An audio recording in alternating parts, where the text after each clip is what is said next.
This morning, we are going to hear about what's going on at the beautiful Turkish baths in Carlisle, which there's been a project going on for a number of years now to save that. And Elsa's going to tell us a bit about that. She's a trustee there and is also going to talk to us about looking for new trustees to join them in their campaign. We're going to hear from Craig Carruthers, who is commercial manager at Carlisle Cathedral. Have I got that right, Craig?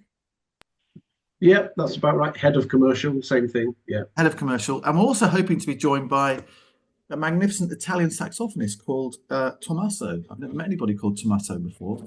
So if he joins us, we'll hear about what's going on and why Carlisle Cathedral are running their first jazz festival weekend in May.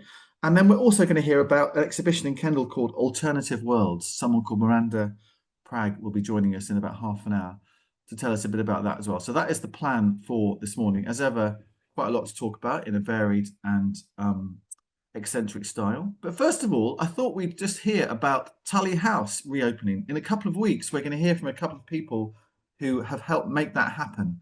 You'll remember that it's been shut for about 6 months in Carlisle while lots of redevelopment has been going on. Again, massively important institution in Cumbria's cultural fabric. Now, I know that Gilly was there. I know that uh, Colin was there. And I know that Kate was there as well. So, Kate, do you want to just tell us about the opening last night at Tully House and what's happened there and what it was like for you? Uh, well, it was amazing last night. It was the kind of official opening of the new downstairs areas, which have constituted the sort of second phase of the redevelopment of Tully House, Tully. Um, it was just unbelievable to go and see it after such major works and such a long time and such a monumental effort by all the staff there.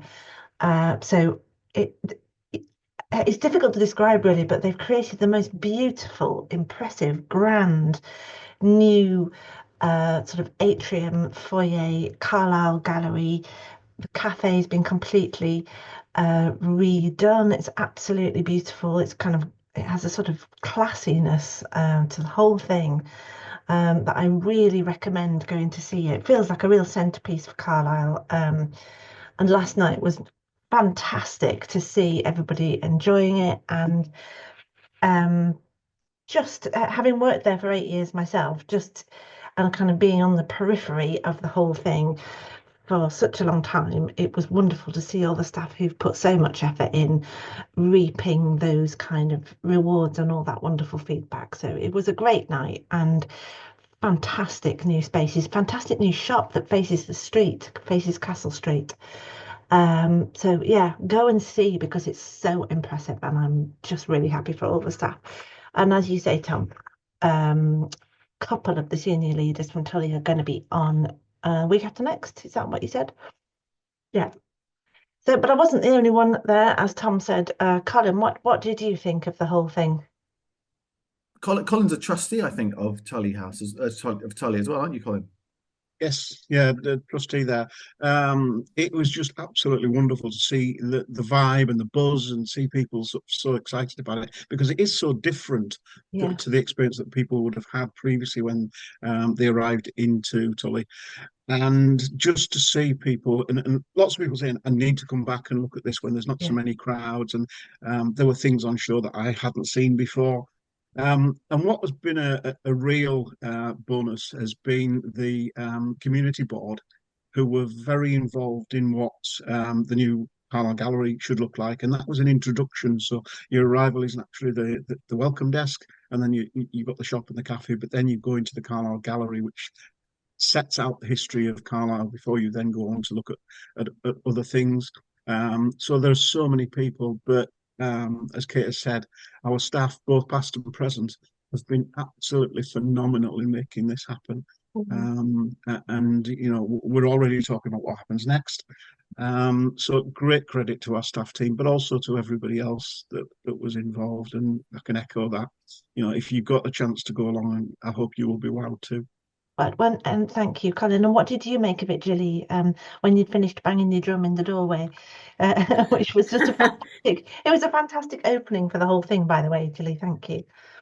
Yes, it was quite a big thing. We just sort of like when we started, it was like everybody was there and the press was there and people were waiting to go in, and it was like, oh, right, okay, got to get this right straight away. But actually, yeah, it was really good fun. But then I was actually playing with a folk group, so I did 2 sets with the folk group after. So I didn't actually get to see anything or experience anything. But what I would like to say was it just felt very relaxed and a really nice buzz, and also for us as performers, all the communication and the way that we were hired and just went really smoothly. And when we were there, we were looked after.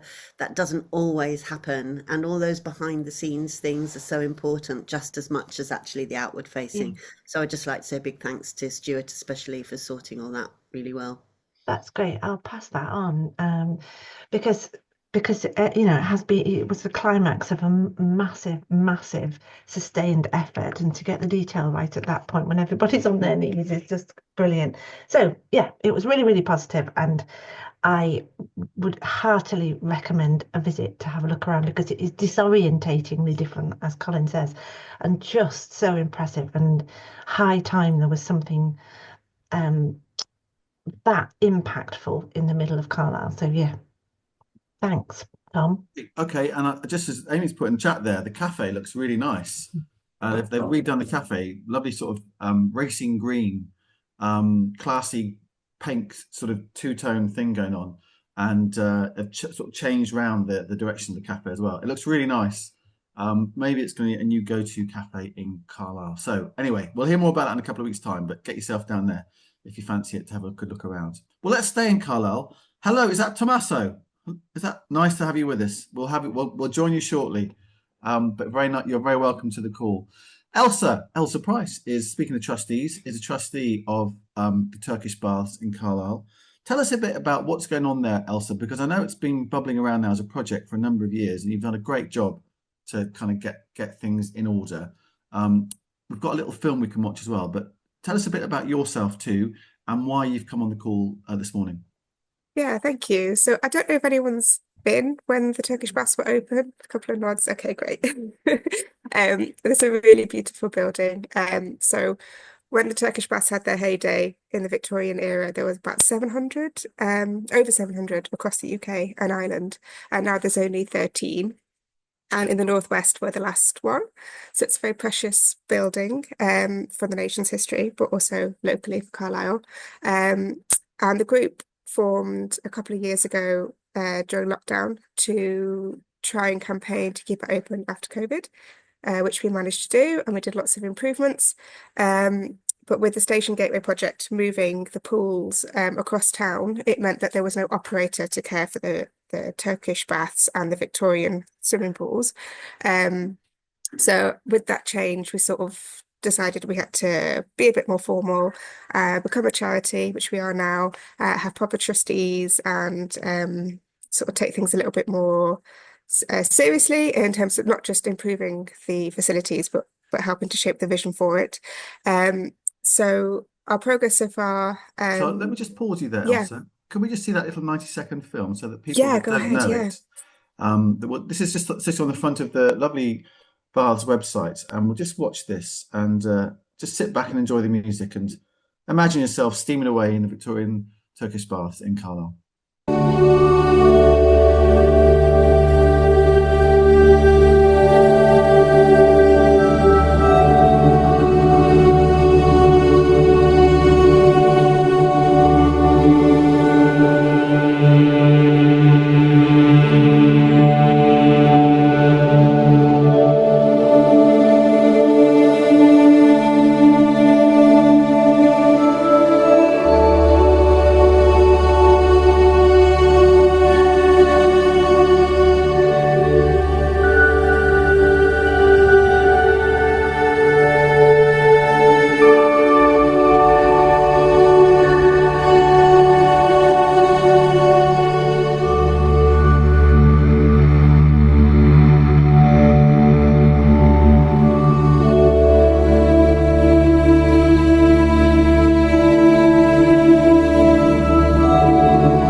stuff. There's not enough Latin on this call most Fridays, so it's great to have a bit of Latin on the call.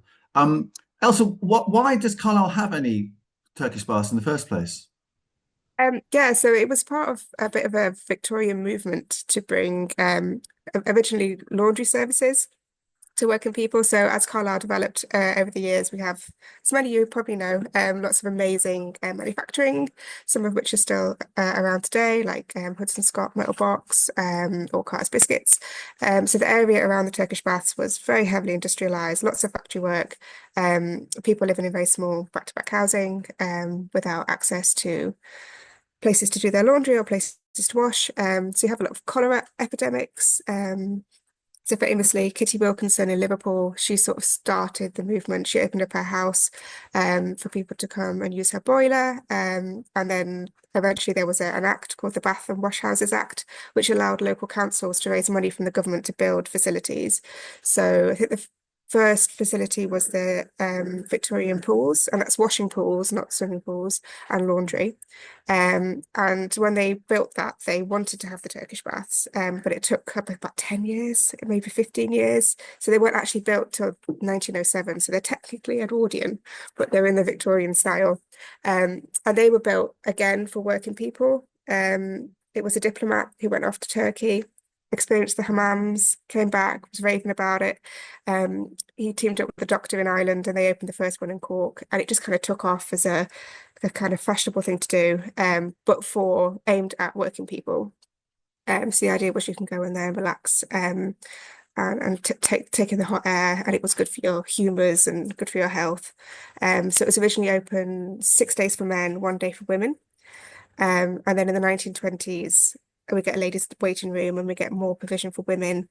We think because the women were now working in the factories from the First World War and to the Second World War, so there's more demand for women to use the facilities. So that's kind of where it came from. And they've just slowly, one by one, closed. And the one we have in Carlisle is quite exceptional for the Minton Hollands tiles, which are very famous tile makers. Places like Houses of Parliament have them. They're absolutely exquisite. And the fact we have a plunge pool. So Newcastle would be our closest one, and they've reopened, but they don't have a plunge pool. So that's a very immersive cold water experience. It's absolutely incredible, especially when you're in the hot steam room. It's amazing. So yeah, we're very lucky. So the baths are working at the moment, are they? They are not. So they're currently closed. So when the pools, which was like the 1970s swimming pools, moved, that 1970s building's been demolished. So they were closed for that work to take place, but we don't have an operator now because obviously the people operating the pools have moved across to the sand centre. So at the minute we are looking at doing a feasibility study. So we've done a viability study that was funded by Architectural Heritage Fund, and I can show you the plans for that if that's of interest. And now we're moving towards a community asset transfer. So we're working with the council for them to transfer the asset to us, which would allow us to apply for capital development funding. So at the minute, we're just developing that viability study. We've got grants in with Historic England and a couple of other bodies to sort of do a more in-depth. So let's see those plans in a second, but you're looking for some new trustees, aren't you?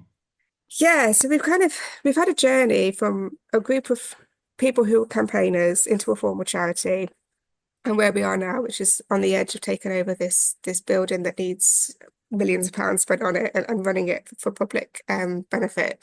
So we're kind of moving away from this sort of campaigning and championing body into a bit more serious and a bit more responsibility and a lot of work ahead of us. So as part of that change, we're seeing this year as a year of evolution. We're looking for some more capacity for our trustee board. So we are all volunteers. So we've got friends who are non-trustees who do a lot of the work on the ground, and then we have trustees who also do work on the ground but have that general oversight, and we're looking to really strengthen that board. So particular areas around finance, accounting, people who understand the leisure industry, people with legal background, or people with strategic leadership, so helping us make that move to a more sort of strategic body that's capable of taking on this challenge. Yeah. I'm thinking of Norman Nicholson's house in Millom, which I'm sure you're familiar with, Elsa. I don't know if you are, but they've there's a campaign running there to basically own the house, do it up, make it into a museum and a cafe, and they've done a fantastic job and going through lots of the hoops that you are going through at the moment, I think. That's a good sort of not a bad comparison perhaps in Cumbria. Anyway, let's see your plans for what you'd like to do with it. If you can share your screen so that we can entice people to want to become trustees with you by looking at the excitement that you're going to create. So I've just stolen some slides. I won't go through them all, don't worry. Yeah, so we formed in 2021. I can't believe it feels like no time at all, and yet lots of time. So this is just a map showing where the baths were built, and you can see loads of factories around it, and you've got the train station here. Oh yeah. So that was the location that was chosen, and it was built on the profits of the gasworks that was owned by the council, and it used the power from a lot of these factories to power it, which is another one of our challenges. You need a lot of power. So here they are at the front. So this is the original, with that bit highlighted, that's the original Victorian baths. If you go in them now, they're very 70s-ified. You wouldn't realise that they were Victorian. So that's it from the bird's eye view. And this is what they used to look like. So you've got these big, massive plunge pools, and they were for bathing, and then slipper baths here, ladies and men's. First and second class, mainly second class tickets were sold, and that was by law. You had to have a second class because it was to allow working people the opportunity to bathe. This was the house that the attendant lived in, so they had a living attendant. And the Turkish baths built 1909. There's the other 12. I think one of them's open, so it's now technically 13. Sorry, this is part of a wider. So these are the original plans. So you've got your plunge pool, which you saw in the video, and your hot rooms that get hotter and hotter. And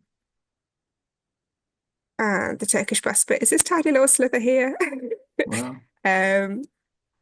So it's kind of added on the end, and you came in, you get your slippers from the attendant and your hot drinks, and shampoo and room was for washing. So we were looking to restore this back to what it was. So in the video, you might have seen a lot of Swedish style kind of cladding. So behind that is the original glazed bricks. So it's ripe to be restored. And these beds are original Edwardian. I love the detail. This is what it looks like behind. It's beautiful. And these are marble slabs for you to sit on. They're all still in place. So these are old photographs from before. Before. And then this is the waiting room that I mentioned, which is this section here, which is that little block there. And that's your 70s bit, which is gone now. Yeah, I think lots of people of Carlisle have fond memories of learning to swim there. So those pictures of the Victorian swimming pool, so you wouldn't know from looking at that, but that was a Victorian building. So yeah, part of our plans, which is what you want to hear about. So this is the new Sound Centre, which is the new pool across the other side of town. And this is the vision for the gateway. So for people who aren't aware, there's the Borderlands growth deal, and part of that is to redevelop this station. So the back of the station will now be the pedestrian entrance. So around the baths will just be like a big car park, drop-off area, taxis, buses, and then our Turkish baths. So we don't want pedestrians for people, not pedestrian entrance, it's the non-pedestrian entrance. We don't want people who are arriving and getting a bus or getting picked up. The first thing to see is a dilapidated building. It's not a great welcome. So hopefully they're going to see a beautiful restored Turkish bath suite. And then the other side of the station, which is the pedestrian entrance, will have the Citadel's redevelopment as part of the university. So there's quite a lot of development going around in the area, so it's quite ripe for us to be included in that. So this is the 70s building that's gone, that was just pinned in to us. So it is gone.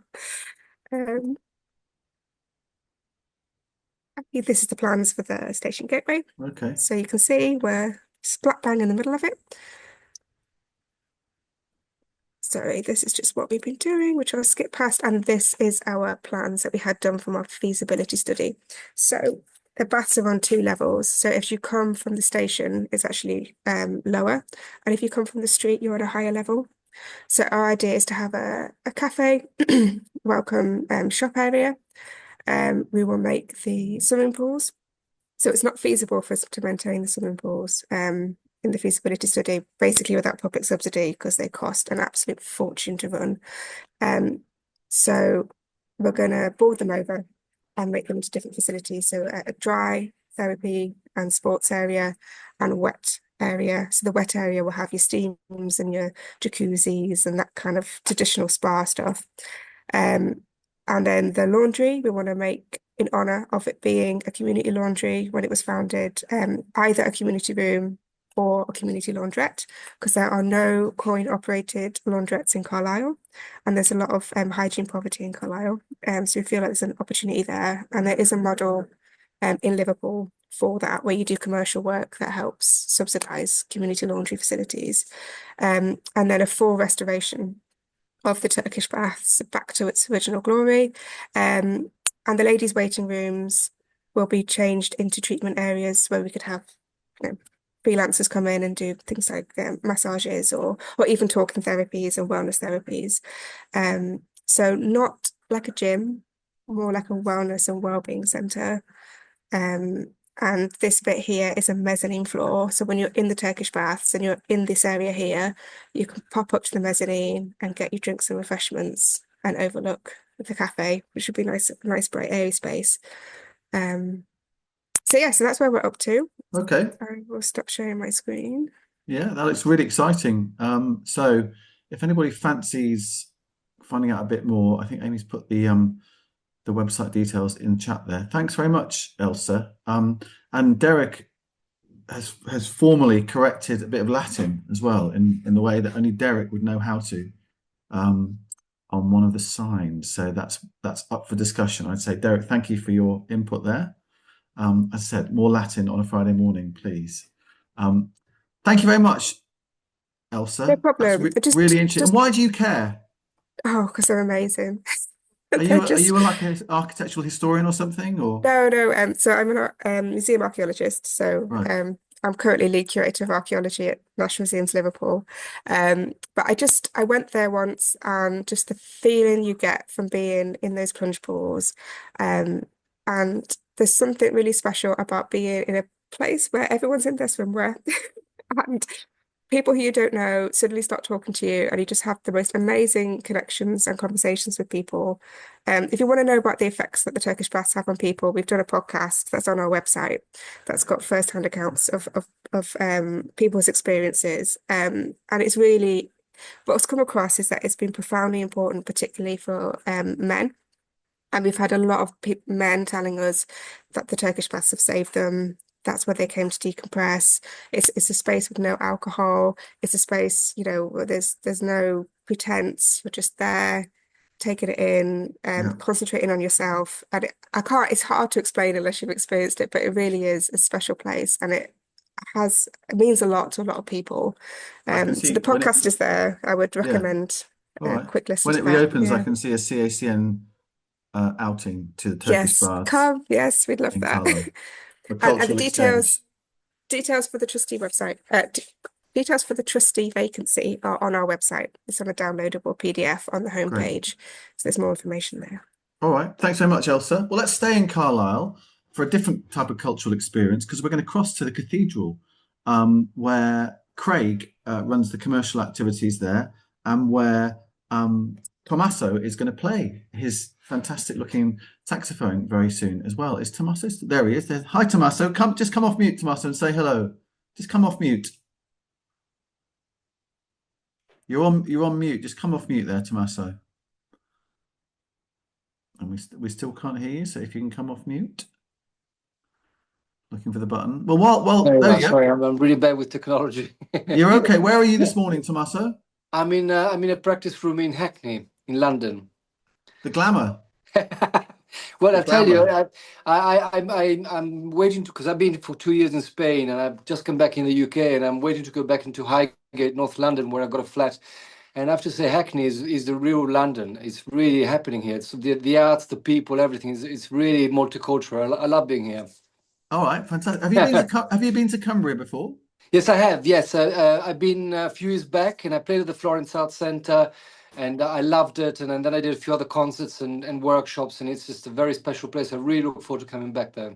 Smashing. All right. Well, stay there, Tommaso, because let's hear from Craig. So, Craig, this is a bit of a step into a new foray for the cathedral. Is that right? It's the first jazz festival that the cathedral's hosted. Yeah, it is. It is. I mean, music plays such a huge part of what we do at the cathedral in terms of worship with our choirs who sing 6 days a week. As many of you will know, we refurbished the Freitry Hall, which is that big building that sits right in the middle of the cathedral precinct. We built a new cafe, and part of that project was to bring the Freitry Halls back into use. It was a much underused space, and if you haven't been in there, it's amazing. It holds our historic library, but it's also now an event space. It was previously an event space, but the access wasn't great, and it was, like I say, very underused space. So we now host concerts there quite regularly. Carlisle Music Society have their home in the Freitry Hall, and they use it for their classical music concerts. We also have our own, usually a Wednesday afternoon, some free live music every Wednesday afternoon in there that you can just pop along to. We take a donation at the end, but yeah, this is the first time. So we do sporadic kind of concerts of our own, and lots of people hire us for concerts. But this is the first time we've really programmed a weekend like this. And I guess in a way, it's a bit of an experiment for us to see what the demand is, really. We want to be part of the cultural landscape in Carlisle. And the Freitry Hall, as I say, is a kind of a bit of a hidden gem at the minute, but we want it not to be a hidden gem. We want it to be an obvious gem, I guess.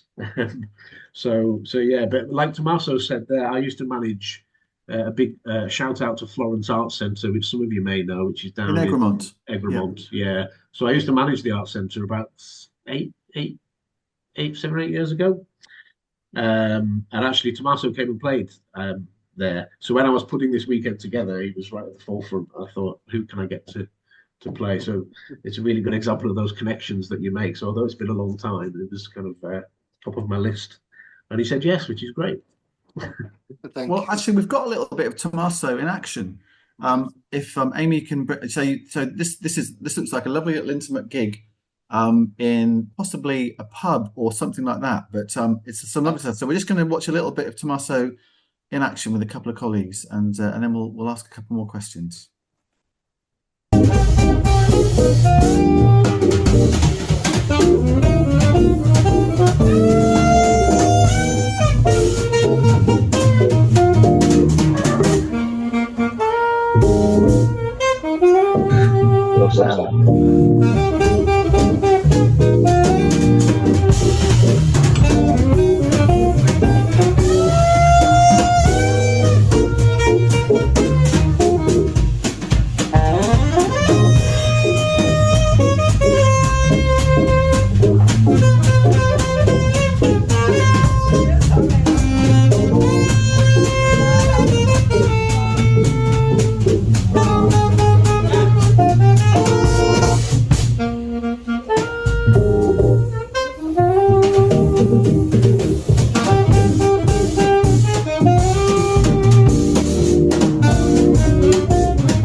Lovely stuff. That is really, really nice. Thank you very much, Amy.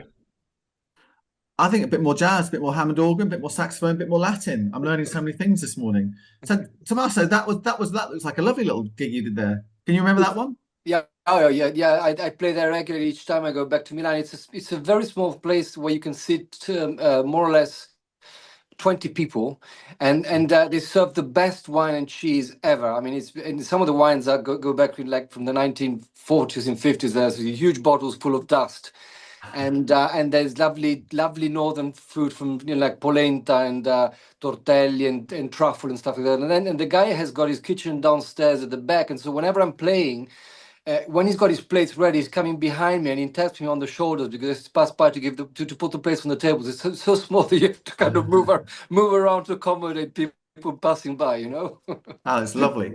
And you're Italian, is that right? I'm half Italian, half Australian. My mother's from Sydney, and my father's Neapolitan. So I grew up bilingual in Milan.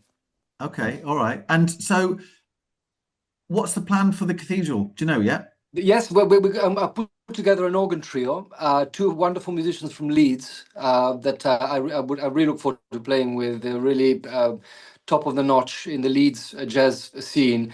And the music that I'm going to be exploring is the music of Cannonball Adderley. Cannonball is one of my favorite alto saxophonists. He played in one of the most sellable jazz albums of all times by Miles Davis, Kind of Blue. And he was part of that sextet with John Coltrane and Miles Davis and the rhythm section. And he's been always a very inspiring figure for me, saxophone wise and jazz wise. And then we're going to explore the music of Benny Golson, another great tenor saxophonist, Cedar Walton, wonderful pianist. And so we're going to explore the music from the 50s, 60s. Bebop mainly rooted music, like where there's a lot of language and technique involved. And vertical playing. Vertical playing means that when you're playing the changes and you're improvising in a piece, there's a lot of detail you're putting a lot of detail in the description of the chords. So that's the kind of music that I like playing. So bebop and that era there. Yeah. Okay. Swing. Yeah. And the cathedral is quite a venue, isn't it? I mean, have you been inside the cathedral already? I've seen the pictures and it looks amazing. I've never It's played got there. the most beautiful ceiling, probably of any cathedral in the country, I think. It's got the most stunning cathedral ceiling. Yeah. And I guess the acoustic is, churches and cathedrals have amazing acoustics, don't they? They do. I mean, it's tricky. I mean, I played in quite a few. I played at St. Giles in Oxford. They do lots of jazz concerts there, and I played what's I can't remember the name, near a town near Birmingham. Will come to my mind, and that's another cathedral there. It's quite tricky because when you're playing jazz, you need a dry sound, and so with a lot of reverb. If in classical music you need reverb, it's a different kind of effect. But in jazz music, you need less reverb. It may be challenging, but I've done these a lot of times, and so we can work it out. And if it's very echoey, I'm sure we'll get something out of it. We play less fast tunes and more middle swing tunes and ballads, which would suit more the acoustics of the church. Okay. Kate's guessing it might be Lichfield. I'm going to guess it might Well be done. Yeah, Coventry. you got it. Lichfield. Lichfield. Okay. Yes. That's All right. the one. And Craig, this is is this what cathedrals are for? Jazz festivals? Yeah, I think so. Cathedrals are for everything and everybody, I think. You would probably have to ask the Dean for a more official answer. There are things we wouldn't do. And like I say, having the hall is slightly different. There are things we can do in the Freitry Hall building that we maybe wouldn't do in the main cathedral and vice versa. But I mean, we do. I mean, actually, this is fairly conservative with a small c, really. I mean, we have things coming later this year. We've got Whitney by candlelight later in the cathedral in October. Not the real Whitney, I hasten to add. So we're a little sort of not behind, but we're still quite conservative with a small c here. If you look at what some other cathedrals are doing, there is some quite controversial stuff going on. I'm of the mind that any experience you have in the cathedral can be a spiritual experience. Getting people into the building, we can't really police how people will react and what they will take away from that experience. So yeah, I my personal opinion, nothing's not off the cards really. Yeah. But I never have the final say. So I was having a coffee in Carlisle Cathedral Cafe just yesterday, where the Wi-Fi is very good, by the way. And because it's quite a nice little place just to do a bit of work if you've got time to kill and you need to get some stuff done in Carlisle. And I think what you've created at the cathedral, for those of you, I'm assuming that most people roughly know Carlisle Cathedral and roughly know what's been done there. But basically, a lovely courtyard's been created, and it's all been gravelled and sort of gardened now outside the cafe, which is a really nice space to sort of sit and relax in the sunshine. But the Frattery, again, I was involved in the Borderlines Book Festival a few years ago, and I think we did an event there. I can't remember. I think we did. And it just works with all those books lining the walls. It does actually work as a really kind of peaceful, calm. I've been to an art exhibition there as well. sort of space, doesn't it? And it's a, Carlisle needs places like that. It really does. And that part of Carlisle, with Tully having been redeveloped, we were talking about that earlier, it's sort of dragging that bit of Carlisle into a better place, isn't it? All of this. Yeah, absolutely. And we absolutely feel part of that, especially with Tully. We feel very much not official partners, but we very much feel like we're kind of, uh, for visitors in particular, we know really for visitors that especially if they come on the train excursions, they have a very limited time. And that little section, ourselves, Tully, and the castle, if they have time, Yeah. we feel very much part of that, which is why we want to do more of the cultural experiences for people at the cathedral. Okay, well, that's good to know. That's good to know. So finally, Tommaso, Yes. are you sort of in and out of Cumbria for this concert, or are you sticking around for a bit? I'm going to be doing also workshop the day after with a bunch of saxophonists. I think there are more or less 15. I've been told there's a wonderful lady called Ross Sluman, sorry, yeah, Sluman, Yeah. and I've met her the first time when I went up in Cumbria years back, and she's wonderful, and she's got so many connections. She's so kind and helpful, and she's put together this group of people. So on Saturday we're going to be doing a workshop with saxophonists. We're going to be doing some jazz improvisation, and also looking into the instrument, the saxophone, and what you can do to make it sound great. Okay, that sounds terrific. So Yeah. finally, Craig, what are the dates of the festival? So it runs from Friday, the 2nd of May. That's Tommaso's concert in the evening. And we have events on every day, including the bank holiday Monday. We have another gig on Saturday night as a contrast, which is a guy called Don Pipkin, who plays blues and boogie woogie piano. It's fantastic. Sunday morning, the cathedral choir will be singing Bob Chilcott's Jazz Mass at the Sunday morning service. That's a mass that Bob Chilcott wrote for St. Louis Cathedral in New Orleans. We've got an afternoon tea dance with a swing band on Sunday afternoon. That's sold out, I'm afraid. And then Roz, who Tommaso just mentioned, Roz's Big Shoes band are here on Bank Holiday Monday doing the Jazz Jam session, which is a kind of drop-in open mic jazz jam for anybody who wants to come, listen, play, sing, anything. So busy weekend. That sounds great. That sounds great. Well, good luck with it. And I really hope it's, if it's a nice sunny bank holiday, what a nice thing to do. And well done for having a go. And Tommaso, thank you very much for joining us from your salubrious cupboard in Hackney, or wherever it is you are. Good luck with whatever. Really lovely to be here with you guys. Thank you. Thanks very much. All right. And I look forward to hearing all about it. And if I can get down there, I shall as well. It sounds like a great bank holiday weekend as well. Derek's just saying the cafe at the Factory is great. Ferentali, the cafe at Bookends, and Amato's, which is an Italian restaurant there. And it's a good area for keeping the pangs of hunger at bay. Yeah, you're absolutely right, Derek. It's a really nice part of and it's kind of quiet as well. When all those roadworks are going on the central of Carlisle at the moment, everyone's been to Carlisle in the last few months. The whole place has been dug up, basically. It's a nice sort of escape hatch to get to enjoy a bit of peace and quiet. Thank you for that, Derek. So thank you, Craig. Thank you, Tommaso, and good luck with it. Just waiting for our final guest to join us, Miranda, who said to me she'd join us by about 10:15. So fingers crossed she's come around. Can I just quickly switch to Rachel Price, who doesn't know I was going to ask you this question? Of Mice and Men is on at Theatre by the Lake at the moment.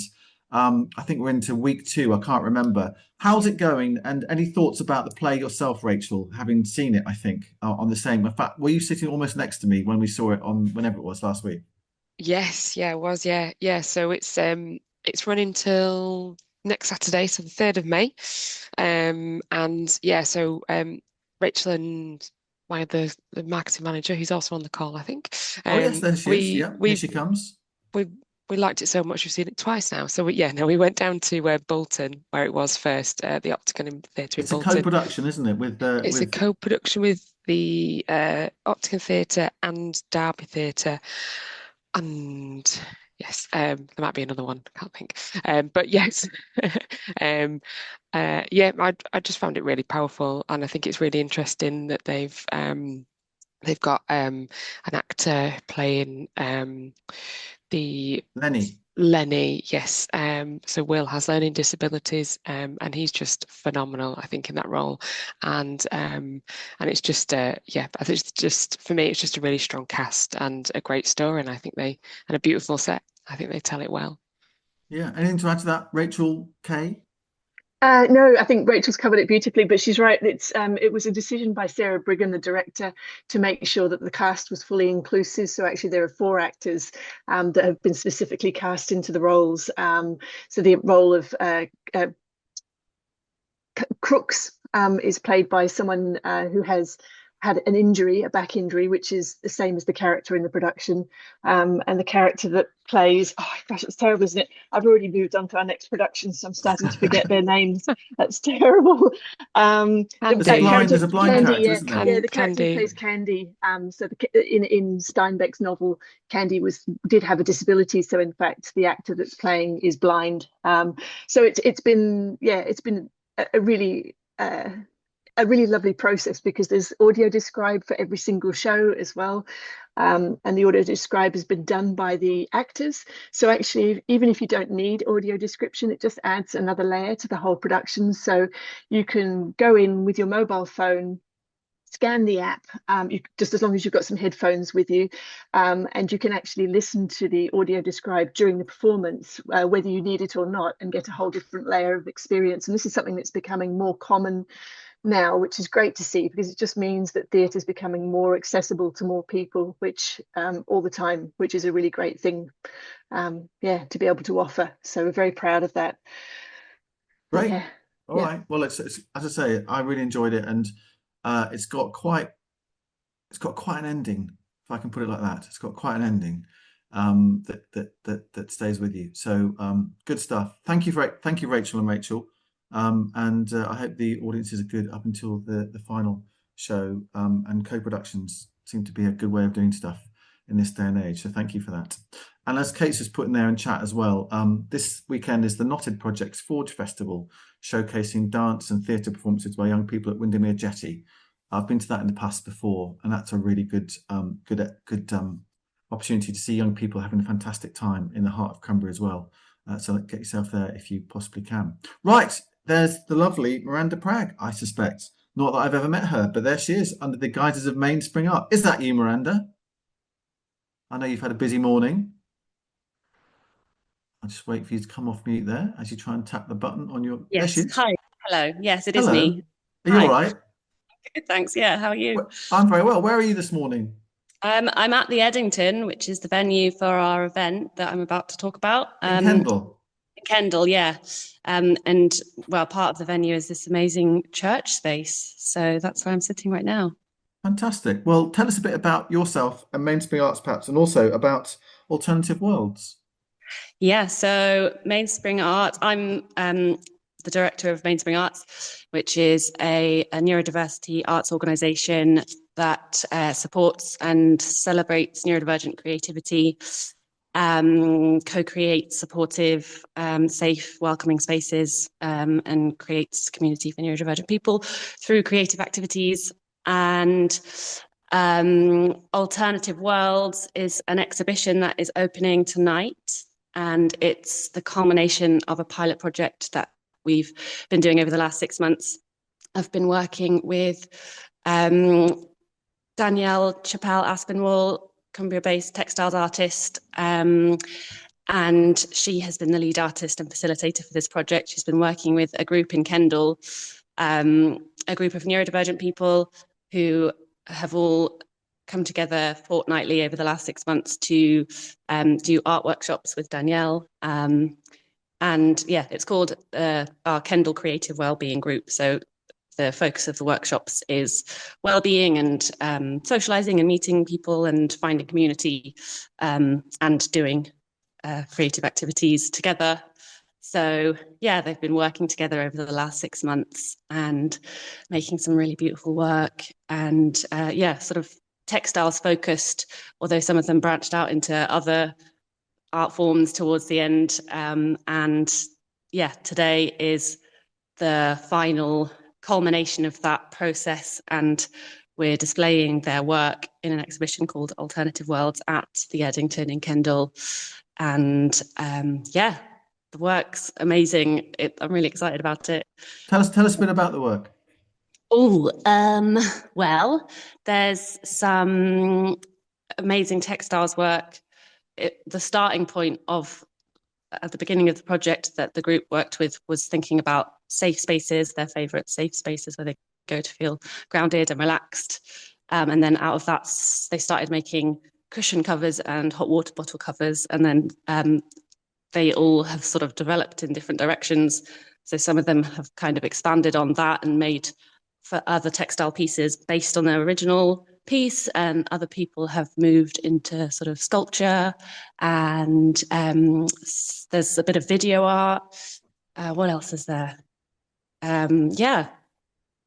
Sounds like a lovely, rich sort of tapestry of different things. Yeah, it is. Yeah, there's a real range and lots of really amazing stuff. And yeah, the opening celebration is tonight, 6 till 8 at the Eddington. And everyone's welcome. It's a neurodivergent, friendly, accessible event. So this former church space that I'm in now is going to be a quiet space for the evening. So if you need time out from the main space, you can come and spend a lovely, peaceful moment in here. And yeah, just really excited to share their work and yeah, come down. All right, okay. And where is the Eddington in Kendal? It's just off Highgate. It's the former United Reformed Church. Okay. So it's just a little bit up the road from Brewery Arts Centre. Okay, I know. Yeah. It's fascinating how just a little theme from this morning's call is how churches are great spaces to do sometimes evolved church things, if I can put it like that. You know, places to meet and gather and be cultural and share and learn from each other. We before you joined the call, Miranda, we were hearing about the jazz festival at Carlisle Cathedral in the Frattery, which is a lovely refurbished room just off the cathedral. And it's lovely to think of these spaces being sort of, you know, used in ingenious and different ways. Yeah, for sure. Yeah, because they're such incredible spaces.